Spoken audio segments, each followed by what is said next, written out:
Hello and welcome friends, sports time में आप सभी लोगों का स्वागत है। टीम इंडिया का सिलेक्शन हो गया। इस पर हमने एक ब्रॉडकास्ट आपको मोटी मोटी खबर बताई थी, मगर थोड़ा सा डिटेलिंग इसके अंदर करते हैं। किन खिलाड़ियों को मौका मिला है, किन के लिए दरवाजे जो है ऐसा लग रहा है हमेशा के लिए बंद हो गए। मोहम्मद शमी उनमें से सबसे प्रमुखता से नाम जो है वो सामने आता है, जिनके लिए लग रहा है कि अब किसी भी टीम में दरवाजे जो हैं उनके लिए खुले नहीं है। संजू सैमसन का वनडे रिकॉर्ड अच्छा है, मगर वनडे में उनको सिलेक्ट नहीं किया गया।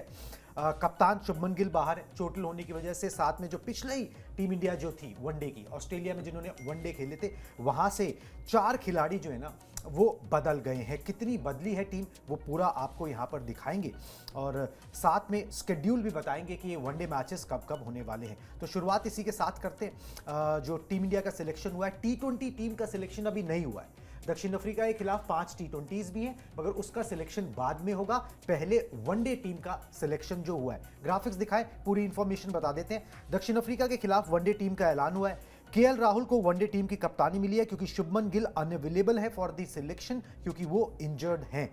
और गुवाहाटी टेस्ट के बाद जो है वो T20 टीम का जो है वो ऐलान हो जाएगा, जिसमें ऑब्वियस सी बात है सूर्य कुमार यादव कप्तान होंगे, मगर वहां पर भी शुभमन गिल जगह बना पाते हैं नहीं बना पाते हैं, चांसेस वहां पर भी ब्लीक नजर आ रहे हैं। जसप्रीत बुमराह को क्योंकि अब आप रेगुलर इस्तेमाल कर रहे हो या दोनों टेस्ट मैचेस में भी इस्तेमाल किया है, तो उस वनडे टीम से जो है उस वनडे सीरीज से, बायलैटरल सीरीज से आराम दिया गया। मोस्ट प्रॉब्ली आप उनको T20s में यूज करोगे, सारे T20s में यूज करोगे या नहीं वो देखना होगा, क्योंकि 2026 का T20 वर्ल्ड कप आप उनके साथ यहां पर देख रहे हो। तो कुछ इस तरीके से चेंजेस जो हैं वो किए गए हैं। टॉसअप था ऋषभ पंत के बीच में सर, और यहां पर केएल राहुल के बीच में। हार ऋषभ पंत इसलिए गए, जो पता लग रहा है कि भाई उन्होंने पिछले 1 साल के अंदर एक ही वनडे मैच खेला है। केएल राहुल की कैप्टनसी से बहुत ज़्यादा खुश, बहुत ज़्यादा इंप्रेस्ड कोई बीसीसीआई के सिलेक्टर्स नहीं है, मगर शुभमन गिल की ना होने के बाद वही बेस्ट अवेलेबल ऑप्शन आपके पास बचते हैं, क्योंकि ऋषभ पंत ने उतना ज़्यादा अभी कुछ खेला नहीं। चैंपियंस ट्रॉफी में भी आप लेके गए थे, आपने खिलाया नहीं था। जो 11 में शामिल नहीं था उसको आज आप कप्तान कैसे बना दोगे? क्यों? जो 11 में शामिल नहीं था उसको आप उप कप्तान बना सकते हैं। हाँ, तो फिर जो 11 में शामिल नहीं था उसको कप्तान बना दीजिए। वो पसंद पे। आप जब इतनी सारी चीजें बोल रहे थे, मैं सिर्फ एक चीज सोच रहा था कि एक जर्नलिस्ट के तौर पर, एक स्पोर्ट्स जर्नलिस्ट के तौर पर आप जितना एनालिसिस कर रहे हैं, इंडिपेंडेंट, एक निष्पक्ष होकर कि हाँ इसको ये नहीं मिला, इसको ये नहीं मिला, इसको ये नहीं मिला तो इसकी वजह ये है, इसको ये मिला तो इसकी वजह ये है, क्या सिलेक्टर्स ये सोच भी रहे हैं? और अगर सिलेक्टर्स ये सोच भी रहे हैं तो अभी आपने वनडे सीरीज की बात की, T20 सीरीज की बात की, जो टेस्ट सीरीज चल रही है, हाँ। उसकी जो हालत है, जिस तरह से भारतीय टीम की वहां नाक कट रही है, वो दिख रहा है ना क्या सोच रहे हैं। तो इसलिए मुझे लगता है कि इस वक्त पसंद और नापसंद का मामला है, जहां पर आपने सम अप किया वो ज्यादा है। कौन किसने क्या किया है, क्या नहीं किया है, ये बच्चा क्लास में पिछले 3 साल से टॉप रहा है इसलिए इसको 9th में मॉनिटर बना दिया जाए, नहीं, जरूरी नहीं। ये बच्चा 2 सब्जेक्ट में फेल रहा है, लेकिन मुझे पसंद है, इसलिए इसको मॉनिटर बना दिया जाए। तो इसलिए मैं अब इस तरह की चीजों में पढ़ने की बजाय जो आ गई टीम वो बता दीजिए और थोड़ा बहुत उसका एनालिसिस कर लीजिए जो करना हो। वैसे भी हमारे बोलने से क्या हो जाएगा? हाँ, मतलब बहुत नहीं होगा, नहीं होगा वो एक अलग विषय है, लेकिन ये तो कोई पैमाना अब ही नहीं है कि चूंकि ऋषभ पंत पिछले 1 साल से नहीं खेले हैं इसलिए आप उनको वनडे टीम की कमान नहीं देंगे। वो टेस्ट टीम के कैप्टन हैं आपके, तो कैप्टन तो है, उनके अंदर कैप्टनसी की काबिलियत तो है, लीडरशिप स्किल तो है, तभी तो आप उनको टेस्ट में कैप्टनसी करा रहे हैं। केएल राहुल वहां भी तो थे, ठीक है। अब आपने कहा साहब केएल राहुल ने वनडे ज्यादा खेले हैं, लेकिन केएल राहुल अभी कप्तानी की स्कीम ऑफ थिंग में तो नहीं है, तो इससे बेहतर तो होता आप ऋषभ पंत को कप्तानी दे देते और वो जो उनकी स्किल है वो थोड़ी सी और मैच्योर होती, थोड़ी सी और डेवलप कर जाती। लेकिन जब आप टेम्परेरी इलाज ढूंढते हैं ना, तो फिर ऐसे ही फैसले होते हैं। जब आप लॉन्ग टर्म इलाज सोचते हैं तो फिर अलग तरह से फैसले होते हैं। आप सोचते हैं कि चलिए आज हम 2025 के आखिर में बैठे हुए हैं, हमको 2026 सोचना है, हमको 2027 सोचना है, तब आप तार्किक फैसले लेते हैं। वरना फिर आप वाशिंगटन सुंदर को एक टेस्ट मैच नंबर 3 पर खिलाते हैं और दूसरे टेस्ट मैच में नहीं खिलाते हैं, जिसके बीच में क्या ऐसा घट गया कोई जवाब नहीं है। बीसीसीआई का कोई भी अधिकारी, भारतीय क्रिकेट टीम का कोई भी सदस्य, कोई भी हुक्मरान आके बता दे कि ये जो पहले टेस्ट और दूसरे टेस्ट के बीच ऐसा क्या हुआ कि वो नंबर 3 से वो हट गए और साई सुदर्शन वापस आ गए, जबकि तारीफ भी की गई। बस वही है कि मुझे विम्स एंड फैंसीज जो अंग्रेजी का एक टर्म है ना, जब उस पे क्रिकेट खेली जाती है तो ऐसे ही फैसले होते हैं। इसलिए आपने बता ही दिया कि क्या हुआ है, क्या नहीं हुआ, पॉइंटर्स वो इंपॉर्टेंट है। चलिए जी, टीम भी दिखा देते हैं, फिर और चर्चा कर लेंगे। वैसे ये बात सही है कि भाई आपको जो फैसला सूट करता है ना, आप वैसी इंफॉर्मेशन आगे जो है ना वो पास ऑन करा देते। कोई इसको इस वजह से नहीं करवाया, उसको उस वजह से नहीं कराया, करना आप जो चाहते थे आपने वही किया है, आप उसको जैसे मर्जी तोड़ मरोड़ के किया है। एक बार टीम दिखा देता हूँ फटाफट से। क्या टीम टीम है। रोहित शर्मा, यशस्वी जायसवाल, विराट कोहली। यशस्वी जायसवाल को मौका मिला है, शुभमन गिल नहीं है। एक वनडे मैच इन्होंने अभी तक खेला है। ये बड़ा मौका है यशस्वी जायसवाल के लिए, क्योंकि 11 में भी उनको जगह मिलेगी in all probability. Virat Kohli, Tilak Varma को जो है एक तरीके से, क्योंकि श्रेयस अय्यर नहीं है, आपके रेगुलर वाइस कैप्टन नहीं है, तिलक वर्मा को यहां पर प्रमोशन मिला है, जो T20 टीम में खेलते थे। केएल राहुल कप्तान है। ऋषभ पंत जो है विकेट कीपर है। वॉशिंगटन सुंदर को यहां पर मौका मिलता है। रविंद्र जडेजा की वापसी होती है, ऑस्ट्रेलिया के दौरे पर नहीं गए थे क्योंकि वहां पर आप इतने स्पिनर्स ले जाना नहीं चाहते थे। कुलदीप यादव हैं, शायद शादी अभी नहीं हो रही तो छुट्टियां नहीं मांगी होंगी, नहीं तो मिली जाती। ऋतिश कुमार रेड्डी हैं, हर्षित राणा है, प्रसिद्ध कृष्णा, अर्शदीप सिंह। ध्रुव जुरेल को मौका मिलता है और एक बड़ा नाम ऋतुराज गायकवाड़ की यहां पर जो है वो वापसी इस टीम के अंदर होती है। काफी टाइम से जो है वो स्कीम ऑफ थिंग्स से बाहर यहां पर चल रहे थे। सर, इन कई लोगों के बारे में हम बोलते हैं ना ड्रॉप किया गया, कई लोगों के बारे में हम बोल देते हैं अनअवेलेबल है, मगर एक बंदा है जिसके बारे में हम ये सब बातें नहीं बोलते, वो है जसप्रीत बुमराह। उनके बारे में बोल देते हैं उनको आराम दिया गया है, ठीक है। तो यहाँ पर उन्हें फिर आराम दिया गया है क्योंकि कोई लॉजिक नहीं है। यहाँ पे लॉजिक वर्क कर रहा है क्योंकि अभी 2026 में T20 वर्ल्ड कप है, तो आप T20s इंपॉर्टेंस है। टेस्ट इसलिए इंपॉर्टेंट है क्योंकि हर मैच के पॉइंट मिलते हैं। इस बायलैटरल सीरीज का कोई मतलब है नहीं, तो वहां पर जो है जसप्रीत बुमराह को आराम दे दिया गया है। बिल्कुल, मैं जब आपने पिछला सवाल पूछा था ना कि केएल राहुल और ऋषभ पंत का, तब भी मैं यही कहने जा रहा था कि दरअसल इस सीरीज की कोई बहुत इंपॉर्टेंस नहीं है, इस सीरीज की कोई बहुत बड़ी उपयोगिता नहीं है। हाँ, लेकिन क्या भारत के टेस्ट, वनडे और T20 का जो अलग अलग हिस्ट्री लिखा जाता है, वहां जो वनडे की हिस्ट्री लिखी जाएगी उसमें आप इस सीरीज को डिलीट कर देंगे? नहीं ना, सीरीज तो आप खेल ही रहे, और अगर आप सीरीज खेल रहे हैं तो आप जीतने के लिए ही खेल रहे हैं। तो आपको कम से कम एक ऐसी टीम तो चुननी ही पड़ेगी जो टीम यहां पर आपको जीतने की दावेदारी पेश कर सके, तो वो टीम आपने बताई दी। जसप्रीत बुमराह को लेकर मुझे लगता है वो जो एक क्लैरिटी कुछ महीने पहले अजीत अगरकर ने दी थी कि आप चाहते हैं कि आप उनको हर इंपॉर्टेंट मैच में प्लेइंग 11 का हिस्सा बनाएं, रखें, और इस तरह से वो अपने आप को तैयार करें, वो इतना फिट रहें कि वो खेल सकें।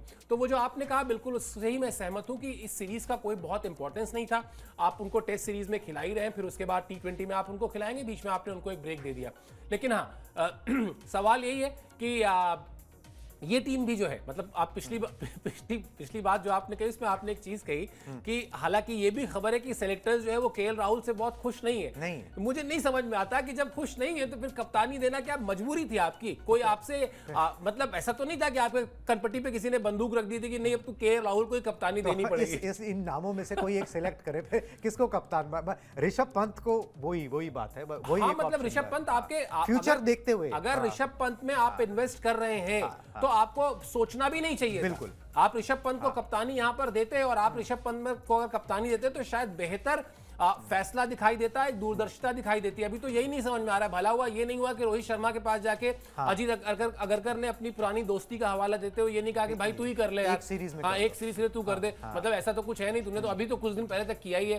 तो ये मजाक है, मतलब ये तर्क नहीं है, तर्क से परे है। बाकी तो टीम आपने बताई। बिल्कुल जी, बाकी अब वो प्रदर्शन भी हो ही जाएगा जैसे हो रहा है टेस्ट मैचेस के अंदर। चलिए जी, एक बार बता देते हैं मैचेस कब कब होने हैं, ताकि लोग भी है उस हिसाब से अपना स्केड्यूल डिसाइड कर लें। पहला मैच जो है वो रांची में है 30 नवंबर को, फिर रायपुर में 3 दिसंबर को, और विशाखापट्टनम में 6 दिसंबर को मैच होगा।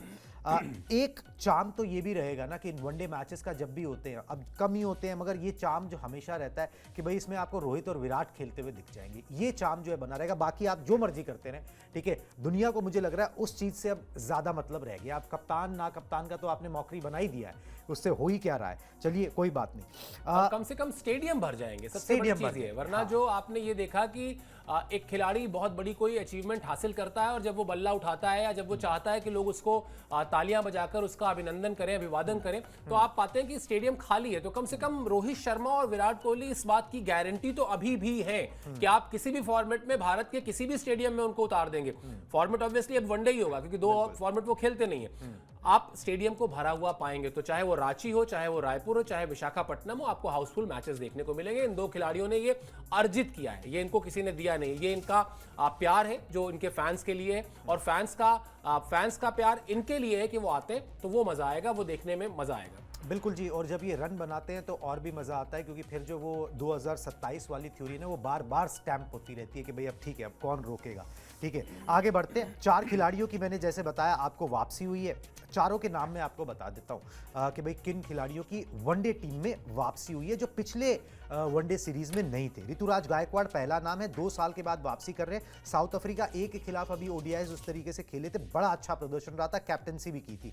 ऋषभ पंत जो है उनकी वापसी हुई है, और रविंद्र जडेजा को जो है वो जगह मिली है, वो ऑस्ट्रेलिया में नहीं थे। श्रेयस अय्यर की जगह तिलक वर्मा को जो है ना वो 11 में जगह मिल सकती है अगर आप देना चाहो तो, क्योंकि तिलक वर्मा ने भी वो अर्न किया है सबसे छोटे फॉर्मेट में। काफ़ी कमाल का प्रदर्शन जो है उनका यहाँ पर रहा है। ऋतुराज गायकवाड़ की सर एक अच्छा नाम है, सुन के खुशी हुई कि उनकी वापसी हुई है, लगातार अच्छा प्रदर्शन किया भी है।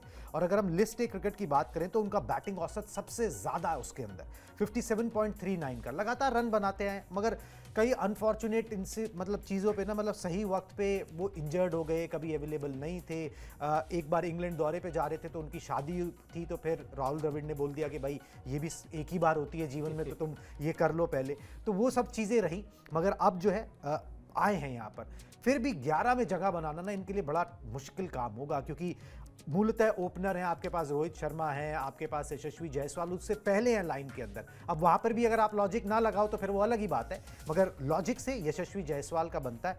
गायकवाड़ की 11 में जगह बड़ी मुश्किल से बनती नजर आ रही है, गिवन दी थिंग कि तिलक वर्मा को भी आप अकोमोडेट करना चाहोगे। हाँ, लेकिन कम से कम जैसा आपने शुरुआत में कहा ना कि वो एक दरवाज़ा खुला, कम से कम वापस आए।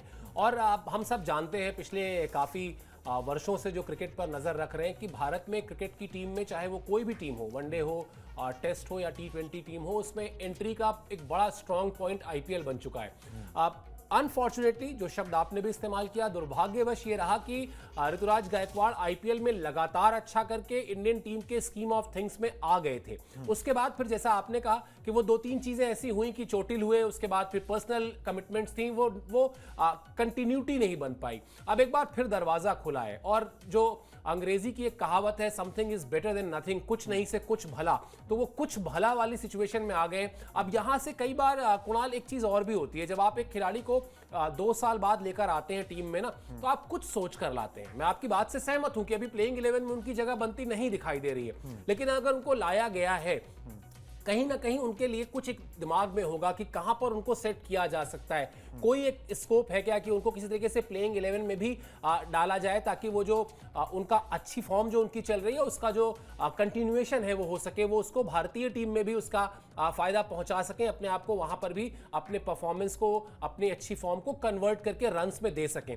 तो मुझे लगता है कि हाँ, पहली जैसे कहते हैं प्राइमा फेसी आप देखेंगे तो आपको लगेगा कि हाँ, प्लेइंग 11 में जगह बनना मुश्किल है। लेकिन अगर आप किसी खिलाड़ी को 2 साल बाद लेकर आए हैं तो कुछ हो सकता है कोच के दिमाग में हो, कहीं पर कोई एक ऐसी गुट्टी बिठाने की उनके दिमाग में चल रही हो, और कोई एक रणनीति, तो थोड़ा इंतजार करिए। हो सकता है लॉजिक वर्क करे। भाई जिस लॉजिक से आप ध्रुव जुरेल को ले आए, उसी लॉजिक से आपको फिर तो ऋतुराज गायकवाड़ को भी खिलाना चाहिए। जिस लॉजिक से ऋषभ पंत आ जाते हैं, भाई ऋषभ, देखिए ऋषभ पंत के साथ इस देश के करोड़ों लोगों की संवेदनाएं, मैं इस स्टूडियो में बैठ के ऋषभ पंत की इतनी तारीफ कर चुका हूं और आज भी कर रहा हूं कि उस खिलाड़ी ने अपने आप को जिस तरीके से उस भयानक हादसे के बाद पॉजिटिव रखा, जिस तरह से उन्होंने कमबैक किया, तय समय से पहले कमबैक कर लिया, हेड्स ऑफ टू हिम। लेकिन यह भी सच है कि आपने उनके लिए कभी कोई बैरियर नहीं रखा, कोई ब्रेक नहीं लगाया उनके लिए। वो जब भी, मतलब ये हालत थी कि हाँ, ग्रीन सिग्नल फिटनेस का मिला, आपने तुरंत उनको टीम में ला दिया 11 में और 11 में एग्जैक्टली। और बड़ी बड़ी रिस्पॉन्सिबिलिटी के साथ आपने उनको वाइस कैप्टनसी दे दी। उनके लिए कभी ये फॉर्मूला नहीं रहा कि नहीं वो ये साबित कर दें, वो साबित कर दें, दिस साबित कर दें, दैट साबित कर दें, फिटनेस साबित कर दें, तो फिर फॉर्म साबित कर दें। तो वो सब नहीं रहा ना, तो फिर आपको बाकी खिलाड़ियों के लिए भी जो प्रतिभाशाली खिलाड़ी, उनको भी आपको इस तरह से प्रमोट करना चाहिए। चलिए जी, प्रतिभा को प्रमोट करने की जरूरत है, मगर एक खिलाड़ी की प्रतिभा है उसको बड़ा मुश्किल हो जाता है उसको प्रमोट करना। संजू सैमसन की मैं बात कर रहा हूँ। संजू सैमसन को वनडे टीम में जगह नहीं मिली है। सैमसन ने अपने आखिरी वनडे में शतक लगाया था, जो लास्ट ओडीआई उन्होंने खेला था, दक्षिण अफ्रीका के खिलाफ ही खेला था, जिसमें उन्होंने शतक लगाया था। पाल में उन्होंने जो है वो दक्षिण अफ्रीका के अंदर जगह है, वहां पर उन्होंने शतक लगाया था। 16 वनडे मैचेस में 510 रन वो बना चुके हैं। T20 टीम में लगातार आप उनको मौके दे रहे हैं, मगर वहां पर भी उनकी जगह के साथ एक्सपेरिमेंट हो जाता है हमेशा ना। जब वो चलता है ना सर, संजू सैमसन के लिए थोड़ा सा सॉफ्ट हर्ट होता है, तो वो कई बार ना लॉजिकली ठीक भी लगता है कि भाई चलो भाई, कई बार तो आपने मौके दिए, उस तरीके की परफॉर्मेंसेज नहीं आई, मगर जब आती हैं तब कहाँ तुम देते हो। जब उसने वनडे में अच्छा किया, और वो अगर आप आउटसाइड से देखो ना, तो वो वनडे का खिलाड़ी ज़्यादा नज़र आता है, थोड़ा सा रुक के खेलता है, संभल के खेलता है, गियर बदल के खेल सकता है। आप उसको T20s में फिक्स कर रहे हो, अच्छी बात है कि आपने T20 में उनको आजमाया, मगर जब वो चलने लगे एज ए ओपनर तो आपने उनकी जगह ऊपर नीचे करनी शुरू कर दी, तो फिर आप उनके साथ क्या करना चाह रहे हो। तो ये एक लॉजिक जो है ना, यहाँ पर भी वर्क करता हुआ नजर नहीं आता। वनडे टीम में भी जगह नहीं मिली है, प्रॉबेबली अब उनके साथ ना सिर्फ सबसे छोटे फॉर्मेट में ही देखा जा रहा है। बिल्कुल, और ये बड़ा मतलब इसको क्या ही कहेंगे, जैसे एक कहानी मैंने कहीं पढ़ी कि लोग कहते हैं कि एक ऑफिस में एक बंदा जो है वो 57-58 साल यानी क्लोज टू हिज रिटायरमेंट रहता है, और उसके बेटे का सिविल सर्विसेज में हो जाता है। तो उस ऑफिस में लोगों के बीच चर्चा होती है कि अरे यार, कितनी शानदार इस आदमी की किस्मत है, अभी रिटायरमेंट होने में 2 साल बाकी है और बेटा IAS बन गया। 6 महीने के बाद उसी व्यक्ति को कैंसर डिटेक्ट होता है। तो वो अचानक पूरा नैरेटिव चेंज हो जाता है। लोग कहने लगते हैं यार, कितना बदकिस्मती है। अब वो बेटा IAS जो बना था, वो बेटा IAS है, लेकिन अचानक नैरेटिव क्या हो जाता है, कितना बदकिस्मत है। ठीक है, अभी रिटायरमेंट के 1.5 साल बाकी है, बताओ कैंसर हो गया। तो ये संजू सैमसन या इस तरह के खिलाड़ियों के साथ प्रॉब्लम ये कि आप यही नहीं समझ पाते हैं कि इनके साथ अच्छा हो रहा है या इनके साथ बुरा हो रहा है। Same goes with Dinesh Karthik. Dinesh Karthik के अगर आप नंबर ऑफ ईयर्स देख लीजिए, जितना मतलब वो बड़े फॉर्चुनेट प्लेयर थे एक मामले में। क्यों? क्योंकि जब श्रीनिवासन अध्यक्ष थे तो अगर इंडियन टीम में ओपनर इंजर्ड हुआ, दिनेश कार्तिक आते थे, विकेट कीपर इंजर्ड हुआ, दिनेश कार्तिक आते थे, मिडिल ऑर्डर में कोई बल्लेबाज इंजर्ड हुआ, दिनेश कार्तिक आते थे। लगता था यार हर जगह दिनेश कार्तिक आ जाते हैं। लेकिन अगर आप उनका डेब्यू 2004 का है कुणाल, धोनी से पहले का, जी मैं वो सीरीज में कवर कर रहा था इंग्लैंड में, और लगभग 2022, 23, 24 के आसपास उनकी रिटायरमेंट है। 20 साल लगभग खेले हैं, लेकिन नंबर ऑफ मैचेस आप देख लीजिए, आपको नहीं मिलेंगे नंबर ऑफ मैचेस उतने जितने होने चाहिए थे। तो again same goes with Sanju Samson. वो जो आपने कहा ना कि उनके लिए एक सॉफ्ट फीलिंग रहती है, वो इसीलिए रहती है कि उनके साथ वो एक जगह पर अपने आप को गिरते पड़ते स्टैब्लिश करते, और इतना आसान होता भी नहीं कुणाल। आप किसी खिलाड़ी से सोच लें कि आप अचानक उसको कहेंगे जा भाई तू टेस्ट मैचेस खेल, अब तेरे लिए टेस्ट मैचेस के लिए जगह है, और वो जाते ही अपने आप को टेस्ट मैच में साबित कर दे, बड़ा चैलेंजिंग होता है। तो वो संजू सैमसन के साथ रहा कि आपने पहले वनडे में कहा, वनडे जब उन्होंने ठीक करना शुरू किया, फिर आपने पहले मिडिल ऑर्डर में कहा, मिडिल ऑर्डर में फिनिशर के तौर पे आपने उनको अप्रोच की, वो वहां पर उस तरह से खेलते रहे। फिर आप उनको टॉप ऑर्डर में ले आए कि नहीं भाई तुझे अब एक काम करना है, तुझे नींव बनानी है। तो फिर ये मतलब ये वही वाली बात है कि आप कैसे इसको जज करें। ये वही है कि भाई अगर अब मैं कोच बन गया हूं, तो जो मेरे को लगता है कि तुम कर सकते हो तुम वो करो। ठीक है, जो तुम कर रहे थे वो बेकार है, उसमें कोई कुछ नहीं रखा। ठीक है, अब जो मैं बोल रहा हूं तुम वो करो, तुम उसमें ठीक रहोगे। तो फिर ठीक है जी, अब आप बोल रहे हो तो हमारे पास ऑप्शन क्या बचता है, चल वही करेंगे। आगे बढ़ते हैं जी। एक खिलाड़ी को कुछ बोले ही नहीं जा रहा है, उसको समझ नहीं आ रही है कि वो क्या करे, क्योंकि वो तो अपने आप को रणजी ट्रॉफी में साबित करता हुआ फिर रहा है और उसको कोई टीम में सिलेक्ट नहीं कर रहा। मोहम्मद शमी की हम बात कर रहे हैं। शमी को वनडे टीम इंडिया में जगह नहीं मिली, दिखा दे ग्राफिक्स। शमी को टेस्ट के बाद वनडे में भी जगह नहीं दी गई। चैंपियंस ट्रॉफी 2025 के बाद से वो टीम से बाहर चल रहे हैं। रणजी ट्रॉफी के 4 मैचेस में वो 20 विकेट ले चुके हैं और बोल चुके हैं कि भैया फिटनेस सर्टिफिकेट देना मेरा काम तो है नहीं है जो मैं फिटनेस सर्टिफिकेट जारी करूं। और अप्रत्यक्ष रूप से जो है चीफ सिलेक्टर से उनकी थोड़ी सी ना कुछ अनबन सी हो गई है। अब या ये उसका साइड इफेक्ट है या कैसा है, क्योंकि कुछ बड़े खिलाड़ियों के लिए देखिए इंडियन क्रिकेट के अंदर ना सर ये हमेशा से रहा है कि आप ना कुछ बड़े खिलाड़ी, जैसे कि करंट एग्जांपल ले लेते हैं रोहित शर्मा या विराट कोहली, आप उनको बोल देते हो कि भाई चलो हम अब आपको टेस्ट में आगे नहीं देख रहे, मैसेज पहुंचा देते हो, कम से कम क्लैरिटी तो है। यहां पर तो क्लैरिटी ही कोई नहीं है कि हम तुम्हें देख रहे हैं कि नहीं देख रहे हैं, वनडे में देख रहे हैं, टेस्ट में देख रहे हैं, या तुम अपना बोरिया बिस्तरा बांध लो, कुछ बोलना ही नहीं है जी, बोलते रहो, खेलते रहो, जा खेलना है, हम तुम्हें सिलेक्ट नहीं करेंगे। हाँ, यही अप्रोच है, मतलब अनफॉर्चुनेट है। और जैसा आपने कहा कि वो तनातनी का नतीजा है, वो कहीं कुछ कहासुनी हो गई है, कोई नाराज है, ये होता है। और ये जब भी होता है तो ऐसा नहीं कि मतलब छिप जाता है, ये दिखने लगता है। क्यों? क्योंकि आप कुछ तो बताओ ना। आप कह दो कि भाई नहीं, अब हमारी स्कीम ऑफ थिंग्स में आप नहीं है, आप ये कम से कम इतना ही कम्युनिकेट कर दो शमी को। और बड़ी चीज ये है कुणाल की बड़े बॉलर है, बिल्कुल, मतलब ऐसा नहीं कि अभी आपके पास मोहम्मद शमी का कोई रिप्लेसमेंट एकदम रेडी खड़ा हुआ है जो आपने रिप्लेस कर दिया हो। आपके पास अभी कोई नहीं है ऐसा जो जसप्रीत बुमराह और मोहम्मद शमी के साथ जो उनकी जोड़ी है, जिस तरीके से वो काम करते हैं खासतौर पे लंबे फॉर्मेट में। लेकिन हाँ, अब वो जैसे श्रेयस अय्यर के साथ हुआ था, जैसे सरफराज के साथ हुआ है, ये भारतीय क्रिकेट में कोई नई चीज नहीं है। ये भारतीय क्रिकेट में पिछले 20 साल में मैंने कम से कम 20 बार तो मैंने देख लिया है कि खिलाड़ी किसी वजह से, अब देखिए इसमें मैं एक चीज और बताऊं, मतलब अपने अनुभव से ये बात कह रहा हूं, इसमें आप सिर्फ मोहम्मद शमी को क्लीन चिट दे दे, मैं नहीं दूंगा। कम से कम वो जो कुछ भी हुआ वो क्या था, हाँ। आखिर क्या अगरकर या गंभीर जीतना नहीं चाहते? ऐसा तो नहीं हो ऐसा सकता। नहीं दुनिया का हर कोच, दुनिया का हर कप्तान, दुनिया का हर चीफ सेलेक्टर जीतने के लिए ही बैठा हुआ है। उनको पता है कि जीतेंगे तभी लोग पूछेंगे, वरना गंभीर जिस तरह से उंगलियां उठ रही हैं, हाँ। उनका जवाब उन्हीं को देना पड़ रहा है ना। तो अगर गंभीर को ये पता है कि भाई अगर मैं लेकर आता हूं मोहम्मद शमी को और लॉन्गर फॉर्मेट में, तो वो मेरे लिए विकेट निकाल के देंगे, तो अगर वो लेकर नहीं आ रहे हैं तो क्या वजह है? हाँ। वो वजह क्या सिर्फ यही है कि वो चाहते नहीं है, या कोई वजह ऐसी है शमी ने कुछ ऐसा किया है? हाँ। मैं एक खिलाड़ी का बता सकता हूं, नाम नहीं ले सकता, लेकिन हाँ एक खिलाड़ी का बता सकता हूं जिसका टेस्ट करियर जरूरत से ज्यादा छोटा हो गया। उसकी वजह यह थी कि उसके ऊपर आरोप लगा कि वो टीम की चीजें जो है जाकर लोगों को बताता है, लीक करता है, और टीम की बड़ी वैल्यूएबल इंफॉर्मेशन। फिर क्या होता है, वो जो ड्रेसिंग रूम होता है ना कुणाल, वो खिलाड़ियों के लिए उनका घर होता है।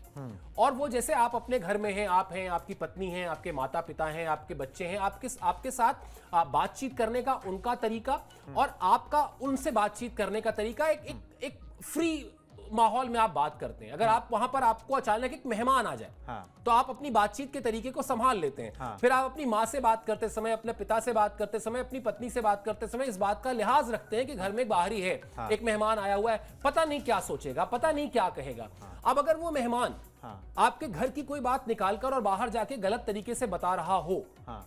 तो इस चीज के आरोप में मैं अच्छी तरह जानता हूं कि एक दो खिलाड़ी रहे जिनका करियर कट हो गया, और एक आदमी ने कॉल ली कि होगा चाहे जितना बड़ा खिलाड़ी होगा, लेकिन हम अपने परिवार की बात बाहर नहीं जाने देना चाहते हैं। और इस पे सब लोग एग्री हुए कि हाँ ठीक कह रहे हो आप, बड़ा खिलाड़ी होगा, आ जाएगा, दूसरा बड़ा खिलाड़ी आ जाएगा। तो वो कहीं कोई ऐसी बात तो नहीं है। तो इसलिए मुझे लगता है कि ये और अगर ऐसा कुछ भी नहीं है, हाँ। तो फिर चाहे वो शमी हो, चाहे वो अगरकर हो, चाहे वो मोहम्मद शमी, अगरकर और गौतम गंभीर, तीनों ही इतने मैच्योर्ड हैं कि इनको तीनों को एक टेबल पर बैठ के बात करनी, अगर कोई छोटा मोटा मसला है तो बिल्कुल, जिसको भी अगर सॉरी ईगो का मसला है, मतलब वो होना नहीं चाहिए शमी के साथ। एग्जैक्टली कुछ छोटी सी बात है यार। आप वर्ल्ड कप में उनकी परफॉर्मेंस याद कर लीजिए, आप चैंपियंस ट्रॉफी में उनकी परफॉर्मेंस याद कर लीजिए, और सबसे बड़ी बात उनकी वो परफॉर्मेंस तब है जब वो अपनी निजी जिंदगी में अपनी पत्नी की तरफ से, अदालत की तरफ से, कोर्ट कचहरी की तरफ से तमाम तरह की मुश्किलात झेलते रहे, स्ट्रगल कर रहे हैं। बिल्कुल। तो वो एक स्ट्रगल करते हुए मेंटली बहुत टफ प्लेयर है, मेंटली बहुत ही इक्विप्ड प्लेयर है अपनी गेंदबाजी से। उनसे बातचीत करके मामला सुलझाना चाहिए, इसमें भारतीय क्रिकेट का भला है। बिल्कुल जी, सौरव गांगुली ने भी बोला था अभी थोड़े दिन पहले जब कोलकाता में तो टेस्ट लगातार मैच बोल रहे कि भाई शमी को जो है वो खिलाना चाहिए, मगर अब वो नहीं खिलाया जा रहा अभी है। वो सोशल मीडिया में एक डिबेट थी ना कि अगर अभी जब स्टार्क ने वहां पहले मैच में पर्थ में 7 विकेटें ली, तो एक सोशल मीडिया में एक डिबेट थी कि अगर अजीत अगरकर को ऑस्ट्रेलिया भेज दिया जाए चीफ सेलेक्टर बना के, तो सबसे पहले उसको रिटायर करा देंगे। मिचेल स्टार्क को जो है रिटायर करा दिया जाएगा। जो कि इनसे मोहम्मद शमी से उम्र में बड़े भी हैं। और शमी देखिए, अब ये बड़ा ही अजीब सा प्रश्न है। और देखिए, अगर अब जब तक जीत मिल रही है तब तक तो ठीक है, जब हार मिलेगी ना तो फिर ये सवाल ये जितने इधर उधर के हैं ना जो छोटे दबे हुए हैं वो सब उभर के आने लगेंगे। इनका जवाब एक ढूंढना चाहिए, इनका सॉल्यूशन ढूंढना चाहिए। इस तरीके से अबैंडन कर देना ना किसी भी खिलाड़ी को जो आपका वर्ल्ड कप विनर खिलाड़ी हो, ये थोड़ा सा ठीक नहीं लगता है। चलिए जी, इन सारी खबरों पर नज़र बनी रहेगी। टेस्ट मैच चल रहा है उस पर भी नज़र हमारी बनी रहेगी। आपसे फिर दोबारा मुलाकात होगी सारी तमाम अपडेट्स के साथ। Tata bye bye.